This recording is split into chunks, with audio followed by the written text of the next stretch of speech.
Can you solve this mystery? This is the story of the missing girl from a small village in Japan. All the clues are hidden in what I'm about to say.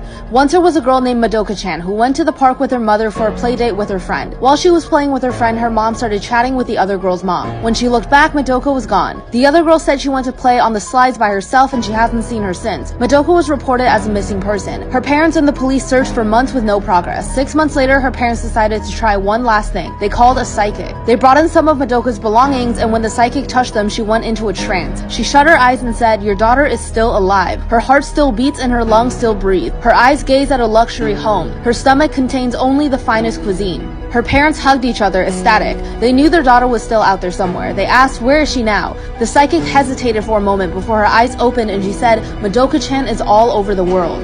What happened to the missing girl? Let's see if you can solve this mystery.